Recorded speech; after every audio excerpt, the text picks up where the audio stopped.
kuzihingura kugira ngo bijya bigize bitale nitrima bigize biri muri kijya gifungurwa umubiri wacu ushobora kuba ukeneye twahingura neza twagikinjika neza twagifungura tugahizoshike mu mubiri rero ifungura bya bindi twari dukeneyemwo bize bitugira akamaro mu mubiri kuko hariho ushobora kwibaza ngo jewe ngo nafunguye ngo misi yose mfungura ibi naho bari mu adolescent ariko turavuga nawe bari les femmes enceintes twavuze rero kumwe n'abamama twebwe nk'abamama bakora usanga uvuga ngo je nasumye ngo umunsi abana baza gufungura neza ngo nasumye mugabo ntukurikirana ingene abakozi muhira bahingura ingene izo mfungurwa kenshi ibigize imfungurwa bipfira mu kubihingura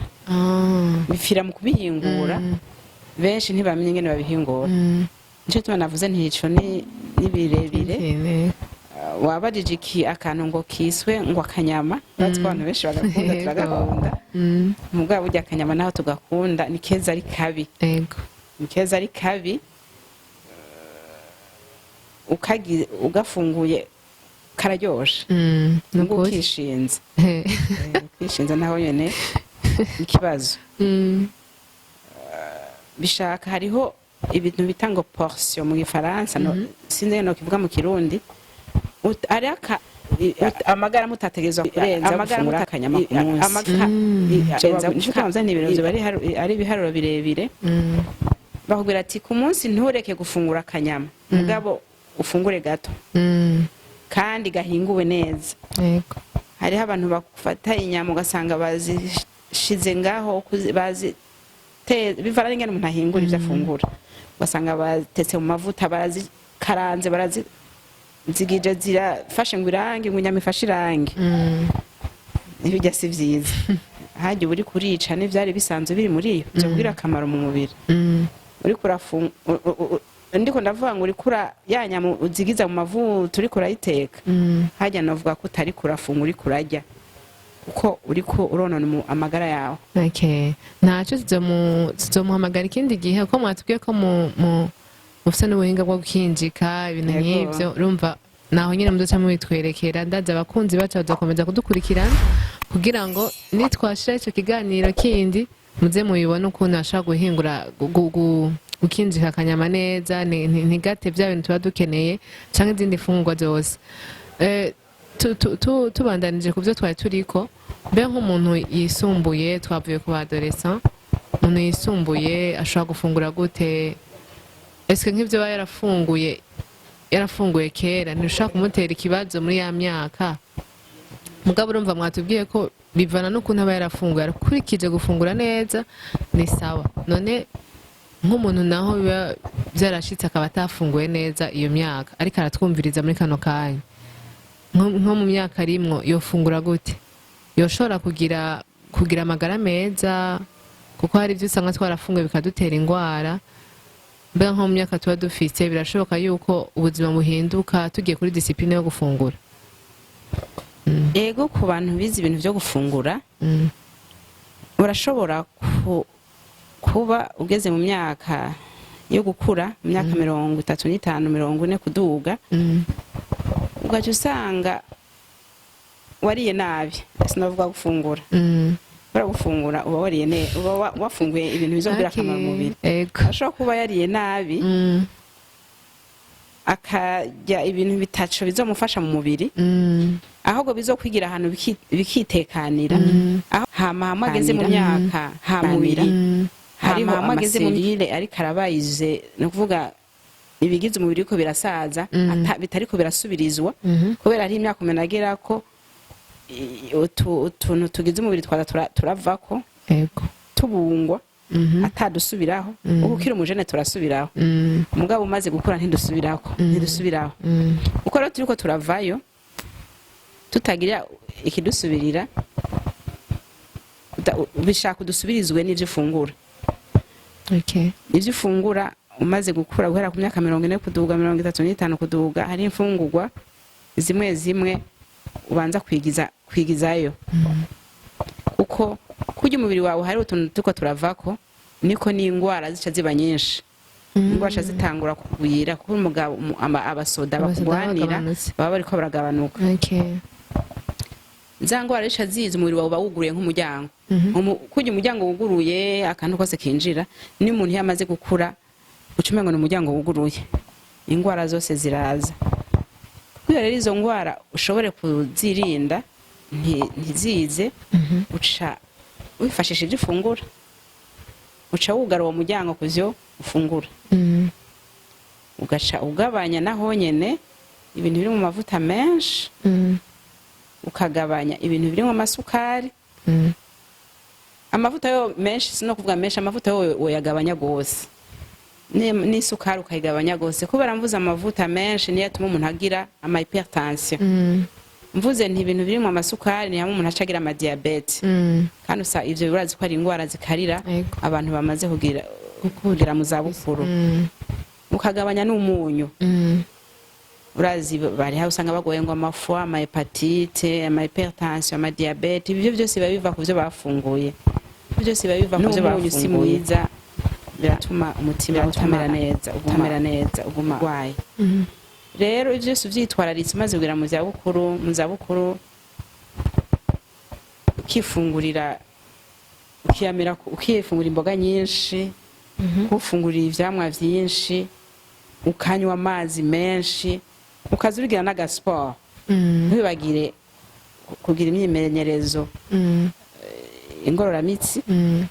Aho urazi kugira ubuzima bwiza. Mugabe bijya vy'amafiriti, ibintu vy'inyama, ibintu vy'amavuta menshi, bijya byo gufungura abajene, uco bigabanya. Mwosho kudufasha gato ku kintu cyo kunywa amazi. N'ikintu cyo gufungura icamwa, ivyamwa nyene kuko byose birakenewe ku muntu ari we wese. Muducishirizeho gatoya kuko turi ku musozo. Bea nk'umuntu yonywa amazi umwanya wowe kuko hari igihe kenshi tubona umuntu yinywereye amazi inyota yamwishe ariko arafungura, kazibona aranyoye kandi ariko arafungura muri ako kanya cyane ntihagiheze cyangwa akaca atangura kuyanywa akaca agira ko no gufungura. Hama ivyamwa navyo ugasanga arabitanguriye ko ubundi nawe ugasanga arabihereje ko. Mbega nkaho wonye mwodufasha gute? Nta gihe usanga umuntu ariko ariyicira ubuzima bwiwe kandi ariko aranywa vya bintu nyene bikenewe cyangwa afungura vya bindi bikenewe. Ego muri rusange burya urashobora kwica amagara yawe kandi kenshi niko bimeze. Amagara yacu turayicisha ibyo dufungura, ibintu bica ngaha byinshi nivyo vyica amagara yacu. Burya ingwara nyinshi tukunda kugwara biba bivanye n'ingene twagiye turafungura. Urashobora gufungura nabi ukica amagara, ukibaza ngo uriko urafungura neza naho nyine ukica amagara. Byose ivyo birashikira imigwi y'abantu. Ivyerekeye amazi n'ukuri murazi ko ari bwo buzima. Bavuga ati amazi nibwo buzima mu buzima bwose bugize umuntu. Turese kujya tuyamesesha, kujya tuyiyuhagira oya kugira ngo tuyanywe. Hajya amazi meza najya umuntu anyoye hajya kivyuka mu gatondo. Hajya ukivyuka mu gatondo utaranis bavuta ngo kwibhosa mu Faransa, utarisugutura uco banza kunywa amazi. Benshi birabagora, usanga birabagoye n'ukuri ntibibakunda. Hari ukuntu menga amazi arabiyishe. Amazi ngo arabiyishe. Mugabo nta kintu kiryoshe nk'amazi. Umaze kuyamenya nta kintu kiryoshe nk'amazi. Umaze kumenyera kunywa amazi nta kindi kintu ushobora kwiyumvira gutanguza mu mushishito wawe. Utanguje amazi hajya ukivyuka, murabona hajya umuntu aryamye ibintu yafunguye estomeba yabiseye niko novyita, biba vyibereye ngaho birindiriye gusohoka. Mugabo uzinduza ugacumwa ry'amazi haciye nk'iminota mikeya uca wumva ushaka kuja kubisohora. Hajya rero bisohotse byose ukabikurayo ya mazi, urazinyoye amazi yoza ibihimba byose by'umubiri, uroza amaraso, ukoza ibintu byose, ubucafu bwose buri mu mubiri bukavayo. None ikintu kicoze ubucafu bwose buri mu mubiri bukavayo ntimba ko ari ikintu gikomeye cyane. Bijya rero wanyoye ukanywa nk'iritiro rizima mu gatondo, buke ukivyuka ukatinda ukariheza, nta mu gacuja gukora ubwo bucafu bwagi ayo mazi akuyeyo uyeyo hanyuma ukabona gufungura hanyuma zo mu gatondo hanyuma umaze kuja kwihagarika ku mwanda mukuru ku mwanda muto nka kabiri uca ufungura rero kuko uza wumva ushonje ikikwereka ko amazi afise akamaro umaze kuyanywa haciye nk'iyo minota umaze kuja gukura ubucafu uza wumva ushatse gufungura uza wumva ushatse gufungura hamara ugaca ufungura imfungwa zo mu gatondo urazi ko izo zise akamaro kanini cane uca uzifungura hama ugaca uja mu buzima bwawe bwa misi yose uhejeje rero kuzifunga izo mfungwa zo mu gatondo ntandi mazi usubira kunywa umubiri uba wikwije ntukarindire ko umubiri urindira ko unyotegwa kirazira kurindira ko umubiri unyotegwa ugusaba amazi urinze kuwunyoteza hajya hari ikintu kiba capfuye nka kujya kw'imodokari barinze bashira uca usanga hari ivyuma biriko birononekara kubera yabuze nka essence canke amazi n'umubiri ni kujya hajya umubiri urinze unyotegwa hari ikintu kiko kirapfa mu mubiri bakubwira ati nywa amazi utarinda kuyashaka umubiri utarinda kuyasaba ucuyanywa rero hajya ukivyuka ukayagotomera iyo litiro ugaca ufungura mu gatondo ugaca ku buzima bwawe bwa misi yose nimba saa sita ukeneye gufungura utundi tuntu aho ntuburanyotegwa urashobora gufungura atandi nyoye hama haca nk'iminota 30 imbere yuko ufungura inyuma yuko ufungura ugasubira kunywa nk'indi nusu y'ilitiro asubira kunywa nk'indi nusu y'ilitiro iminota 30 imbere yuko ufungura canke iminota 30 nyuma yuko ufungura no mwijoro nkuko nyene imbere yuko ufungura ugacunga indi nusu y'ilitiro iminota 30 imbere canke iminota 30 nyuma yuko ufungura muri ico gihe uharuye uca usanga ukugira litiro 2 ku munsi ntuzirenze ntukarenze litiro 2 ku munsi kuko izo zirakwiye ku buzima bw'umuntu urumva rero n'amazi menshi mu mubiri si meza urumva igihe cyo sex l'excès toujours mauvais hanyuma umaze kugira iyo discipline ukabifata uko ukabimenyereza n'umubiri uratenda ukabimenyera ntiwigera wumva uri kurafungura ngo urashaka amazi mugabo bakubwira bati abahinga bakubwira bati urashobora gufungura n'akayabago kazamva hari bifashe ngaha urashobora kunywa dukeya duke kugira tworoshe bimanuke mugabo ntunywe menshi aza kubijongorora aza kubuza ingene esitoma iza kwikorera iza kuvangavanga amazi n'intuze burya umva kenshi nk'abarundi hari igihe bisanga bitugoye nk'ubu washonje cane uvuye ku ruzuba wakoze gose urumva wumva inzara wumva n'inyota wumva umenga ntiworindira iminota 30 nta kintu ushobora gukora gushaho unanirwa no kunywa amazi yawe ashobora gukora uyafise imbere yawe ko mvuga urumva kugira udufashe guhanura abantu ariko baradukurikirana biba bishikira akanywa amazi kandi ariko aranafungura kambi cane gufata imfungurwa ukaza uravangana n'amazi murazi ko kenshi mu mfungurwa haba harimwo ibintu vy'amavuta bijya ibintu vy'amavuta rero biri mu mfungurwa ubishizemwo amazi urabona nk'aho ufashe nk'ikintu uri kuroza ivyombo hama amasahani wafunguriyeho ugaca uyashira mu base y'amazi uzabona ibivuta birahomye mu base muri ya mazi mu mbavu bijya bivuta navyo nivyo bigenda bigahoma ku mahaha bigahoma kurura iyo ufunguye uvangana n'amazi mugabo iyo unyoye amazi ari hamwe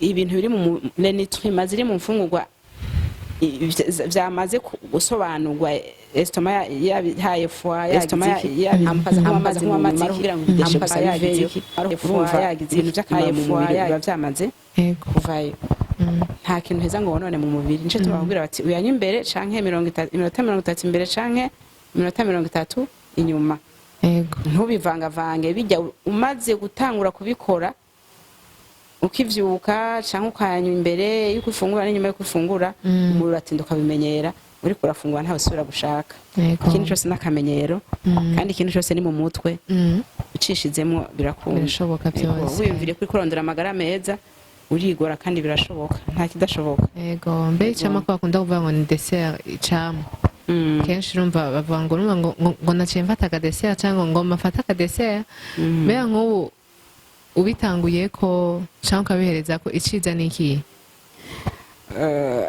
abantu bize ibintu byo gufungura rwose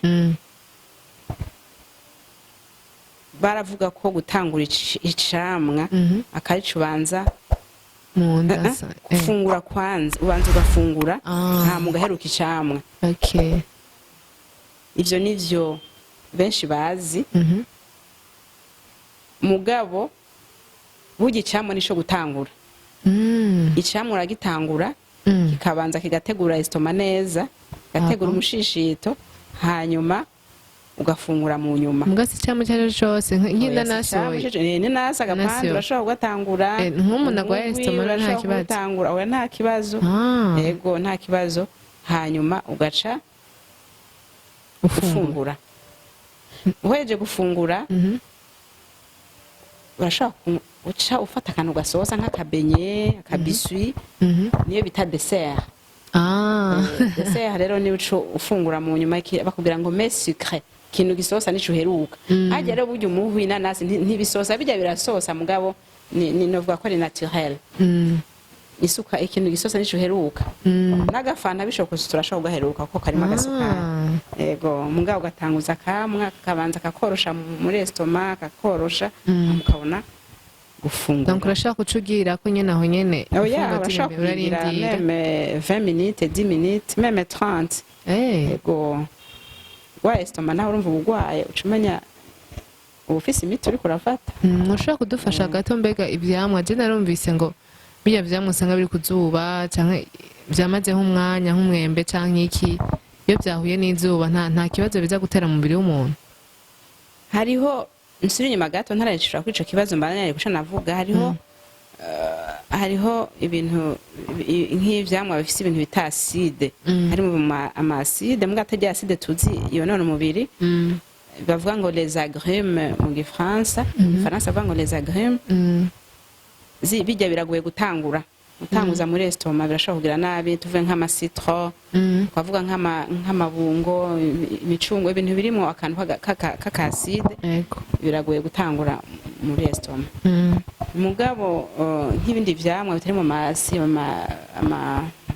imyembe umuhwi ibyo biroroshe gutangura kurafungura. Hanyuma mwari mumbajije muti ivyerekeye ivyamwa biratakaza ibintu birimo ukibaza ngo ufunguye ivyamwa vy'akamaro ngo abana ndabaha ivyamwa ngo ku meza namafungura ivyamwa. Hari abantu ivyamwa muhira usanga babigize nk'amashugwe. Mugabo icamwa ni ikintu gikwiye kubungabungwa cane kuko gifise akamaro cane mu mubiri. Ico gituma naco gifise ibintu vyinshi bitakara n'ingoga. Nk'ivyamwa ibitwama tubona ino mu gisagara usanga abantu bikoreye ku mutwe bariko baratemberana ku mutwe. Kandi abajejwe ntuzenya bahora babivuga bati nibareke babishira ahantu babidandarizeho babishira ahantu hubakiye kugira ngo ntibiguma birera ku zuba. Burya imishwara y'izuba ironona ivyamwa. Irona ivyamwa cane. Hari ikintu bita ngo uburozi les oxydants usanga ziri mu mishwara y'izuba iciza bica konona icamwa. Wowe ukibaza ngo uriko urafungura icamwa canke imboga vire birazunguruka kuzuba ugasanga uramuhagaritse uramuguriye ugaca wibaza ngo uriko urafungura icamwa nkuko amagara abitegeka afungura icamwa nkuko ariko sivyiza ariko safungura icamwa nkuko ufungura icamwa bakwiye ku giti bagaca bagishira ahantu hatari umwishwara y'izuba. Nico giheza ikagira akamaro ugakuramwo ibintu vyose bikigize bigaheza bigafasha amagara yawe. Ego nukuri murakoze cyane. Ico kintu ni ngira akamaro cyane kuko kenshi usanga umuntu yamafungura icamwa buri munsi mugabo urumva ntitugira twitaho yuko izuba rishobora konona ivoka canke ryonona uwo mwembe canke uwo muhwi. Woba wumva gusa ko bironkeye icamwa ukaca bitwara muri frigo yawe ku bazifise utefise nawe akacashika yifungurira rya tunda canke iki yabikuye aho hantu urumva ko tuba turiko turiroga mu bisanzwe.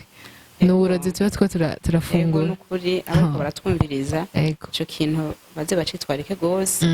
Ntuze wibaze ngo urafungura icamwa ciriwe kuzuba canke ciriwe kirayerera kuzuba muci wibaza ko amagara yawe uri kurayahereza icamwa naho shira muri frigo urumva ubuzima bwawe bwagiye. Yego ibirimo biba vyamaze kubonekara ko ya frigo ntizoza kongeramo ibindi bintu vyononekara ahubwo irashobora no gusongera isibe.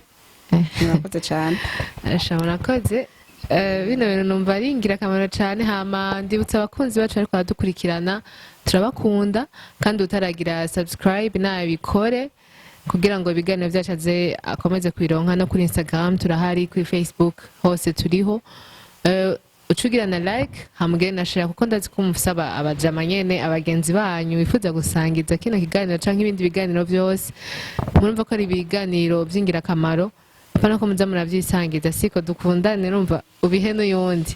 So turangiza rero mwatubwiye ku bantu nyene bisumbuye, mbega nk'abantu bashaje nabo bashaje nyene cane, hari igihe usanga bidakunda nuko bafungura, yaba umutama canke umutamakazi byogenda gute? Kurumva tuko dushaka guca ko mugabo dukazima ntitwobiheza byose ko biragutse. Muturangiriza mwotubwira gatoya kumuntu afise nk'umuvyeyi wiwe yisumbuye cane ukuntu yomufasha, ko hariho nk'abasanzwe babizi n'ivyo mugabo si bose, ariko dushaka gufasha abantu bose ariko baradukurikirana kugira ngo nk'ubise umuvyeyi akuze amufashe. Murakoze. Yego murakoze. Ndumvise ko muvuze umugwi wa nyuma w'ubuzima bwo kubaho bw'umuntu. Umuntu abantu bisumbuye, abantu bageze mu zabukuru. Yego. Ngo atakibasha guhekenya amenyo yaheze. Nabo nyene bafungura nk'ivyo abantu bakuze bafungura, bafise imyaka, hari n'abataba imishishito yabo itakimeze neza, bagiye barashobora kubaha umusururu, ibinyantete. Ni vyiza cyane ku bantu bisumbuye. Ibintu by'umusururu bashobora kubaha, bazi ko isoya ari nziza cyane, umusururu w'isoya, ingano, amasezame. Ni ibintu byiza cyane ku bantu bamaze kwisumbura bakabagira ubuyi. Hanyuma bakabaha n'ivyo vyamwa rero bitaciye ku zuba. Yego. Bakabisya canke bakabifyonda bakabaha, bakabaha n'amapotage. Burya iyo umuntu amaze kugurira ku myaka yo hejuru yisumbuye cane acamera nk'umwana, uca usubira kumuha ya regime wahora umwana akiri mutoya, niyo nayo umusubizako. Okay. Yego. None mudufashije nk'umuntu n'amazi ukamuha menshi, n'amazi ukamuha nta kibazo. Amazi aguma akenewe mu migwi yose y'abantu. None nk'abatamakazi usanga bibereye ruguru, hari igihe usanga baramenyereye gukora, ukabona nk'umunyokora afite imyaka ingahe akaba yumva agifite imbaraga, ukabona ariko arakora utuntu nta kibazo na kimwe bishobora kumutera. Burya agifite imbaraga zo gukora arashobora no gufungura n'ibindi, kuko arashobora abakibasha no gufungura. Arashobora no gufungura dufungurwa nyene dusanzwe two mu nkono, nyene dusanzwe mugabo ari ne dusanzwe two mu nkono, ari dusanzwe two. Yego. Yego. Murakoze cyane. None mu gukonkriwa, mu kurangiza dushize hamwe nk'ivyo twavuganye byose, akantu mwobwira abantu bose ko badukurikirana, yaba umuvyeyi bungenze canke wa mu jeune adolescent afise akiri muri ya myaka nyene yo gufungura, canke afise akayabagu kenshi, agifise amaraso ashushe, canke wa muntu nyene yisumbuye, aba adulte canke babashaje, mwobabwira iki nyene en general dukonkriwa turangiza kugira ngo turangize ikiganiro cacu uyu munsi? Murakoze. Yego, namwe murakoze. Muri rusangi ico novuga, gufungura neza kugira ugire amagara meza. Sinobivuga kuri iyo migwi gusa yonyene twaciyeko, novuga kuri rusangi ku buzima bw'umuntu kuva bakimufise mu mbanyi kuzoshika agere mu zabukuru. Ibintu byo gufungura neza ni ibintu biguma biri nkenerwa, kuko nivyo bigize ubuzima bw'umuntu. Udafunguye neza ntashobora kugira amagara meza. Ufise amagara meza urumva ubaho neza, ufise amagara meza ubaho neza. Yego. Hanyuma sinovuga ngo muri rusange, novuga nti kugira ugira amagara meza no kuyabagarira. Bakugira mu Kirundi bavuga bati ngo amagara amigwa ntamegwa. Amagara uyacisha ngaho, uyacisha mu kanwa kugira uyagire. Uyanjanjwe ko arakujana. Nico gituma rero ibintu byo gufungura twavyitaho tukabigira ivyacu ku migwi yose, migwi yose y'ubuzima bw'umuntu, nuko yo babayeho kose, ku buryo bwose afise, uko bungana kose, akitwarika gufungura. Ntuvuge ngo nta buryo mfise, oya gufungura bise. Ivyo ari byo byose uza gufungura umenye ingene ubitegura, kuko urashaka kubana ari na vyiza mbwa kora biteguye nabwo ugasanga nta kamaro bikumariye mu mubiri. Nico gituma rero twohanura abantu kwitwararika ubwo buryo bwose ufise uko bungana kose, kugenda mu isoko canke kuja mu murima ugasoroma, wabishana muhira ugaheza ukamenya ingene bitegura, ukamenya ko ufunguye ikintu gifise akamaro mu mubiri, uko ico arico cose ukamenya ingene ugitegura neza kugira ntuconone, kijya kintu kizovamo muri kijya gifungurwa kiza kugira akamaro, kiza kugire ikimazi mu buzima bwawe kugira ugire amagara meza. Je nibaza ko twovyitwararika cane, ko twarabonye ko kandi birazwi ko kandi birabona ko kandi murabonye ko ingwara nyinshi abantu bagwara ziva kuvyo bafungura, nk'ingwara sinovuga ngo ndabishire bice kwijana ni bingahe, mugabo nka zose dukuyemo nkeya ziva ko ibintu vyaciye mu kanwa kacu. Twitwarike rero gufungura nibwo buzima. Murakoze cyane. Turabashimiye cyane gose kuba mwashobora kutwitaba kandi muradufashije cyane gose, ndazi n'abanywanyi bacu birabahimbaye. Hama ndizera neza ko nitwasura kubahamagara tukabatuma ko muzodufasha, ko twababwiye ko dukeneye ku kintu cyo gukinjika, mudufashe nyine kugira ngo mutwereke ukuntu dushobora gukinjika neza, tukagumiza mwo bya bintu tuba dukeneye. Ndizera neza ko nitwasura kubahamagara tukabatuma ko muzoheza mutwitabe kandi nkuko mwaduteye iteka uyu munsi. Ego murakoze cyane, nimwankenera mfise umwanya nzobitaba kuko ni ikiganiro kiryoshe cyane. Murakoze namwe. Turabashimiye cyane abakunzi bacu, turabibutsa ko ari abakunzi bacu, turabakunzi bacu International TV, tubibutsa ko tubakunda cyane kandi turabashimira cyane ko mukomeza kudukurikirana aho muri hose misi yose. Turabakunda. Ni Ariela kuri micro. Hama ndabibutsa kugira subscribe na like na share kugira ngo n'abandi bakibona kino kiganiro. Ndibaza murabona ko ari ibintu bimeze neza. Hama kandi twarabemereye ko tuzokwama tubahimbara mu bintu byose. Ufite ikibazo arazogira commentaire atubwire, ufite ikibazo atubaze turashaka kukibishura avanye ko tukora ikindi kiganiro. Hama tubibutse neza ko tudakora bino gusa, turanafotora, turakamera, ukeneye mu photographe mu cameraman afotora kamera neza, arashaka kuturondera kuri za nimero zacu kuri Instagram, kuri Facebook, hose turahari. Murakoze cyane, turabakunda. Yari Ariela Nishimye, ndahari ku bwanyu iminsi yose. Thank you so much.